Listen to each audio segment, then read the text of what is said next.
Hi, I'm Jim Geraghty of National Review, and we are here with Ed Gillespie, formerly the chairman of the Republican National Committee, and he's hoping to be the next senator from the state of Virginia.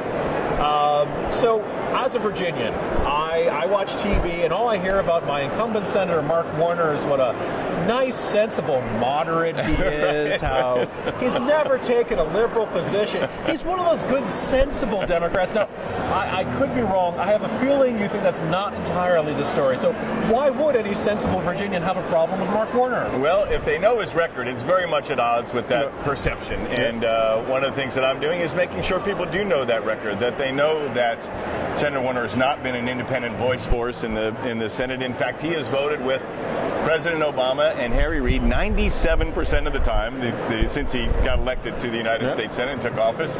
We saw it again yesterday on the vote for the DOJ confirmation, so vigorously opposed by the Fraternal Order of Police, and 7 Democrats voted against it. 7 Democrats did buck their party line, but Mark Warner once again towed the party line, which is consistent with what he's done, whether it was on the failed stimulus package or cap and trade policies, which are devastating to our coal industry in Southwest Virginia, or more excessive regulations on financial services and markets, or of course the Affordable Care Act, or Obamacare, in which he cast a deciding vote to allow that bill to move forward. It would not be the law of the land today if Mark Warner had voted in the interest of Virginians and not towed his party line. Okay.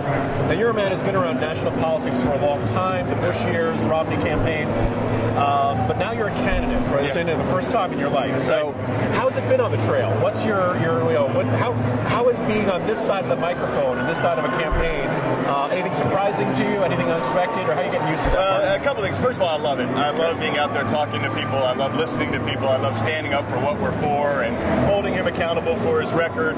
It is different being on the other side of the line, you know, when you're serving a president or working for a member of Congress or a candidate, and somebody says, oh, I think that's the dumbest thing I've ever heard. You think, they don't like what that person just said. A little more personal when they're talking about you. So, but I enjoy it, and I really feel a sense of momentum out there and energy, and people really wanting to win here in Virginia, because they know winning here in Virginia, which is very winnable, we will get control of the United States Senate for the last 2 years of the Obama presidency. Okay.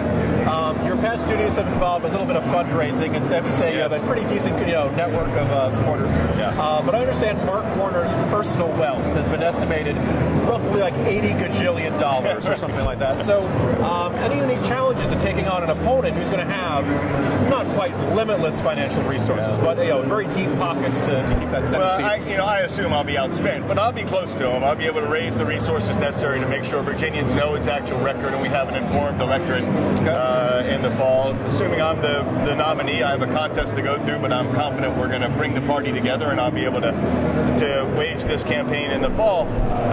But look, no amount of money can let you run away from that record that I just talked about, and he can't erase it. It's there, and I'll have the resources necessary to make sure Virginians know it. And I don't think that him being either the first or second wealthiest member of the Senate, depending on the estimates, is going to be able to save him from that record. Depending on how his portfolio is done last week or something. Right. But kind of finally, we have a new governor in Virginia, Terry McAuliffe, your old sparring partner from your party chairman days. How do you feel how he's done in this first month, and are you optimistic or pessimistic to the McAuliffe era beginning in Richmond? Well, I'm a little disconcerted, obviously, by this, the way he's approaching the budget and the Medicaid expansion, Obamacare, and clearly seems to be itching to kind of bring Washington-style politics to Richmond. I don't think that's what Virginians want. Hopefully he won't pursue that course, but he seems intent on doing so. And if he does, I think there'll be a pretty vigorous backlash. Former chairman and perhaps someday Senator Gillespie, thanks very much for joining us. Thanks, Jim. Great to be with you again. Thank you.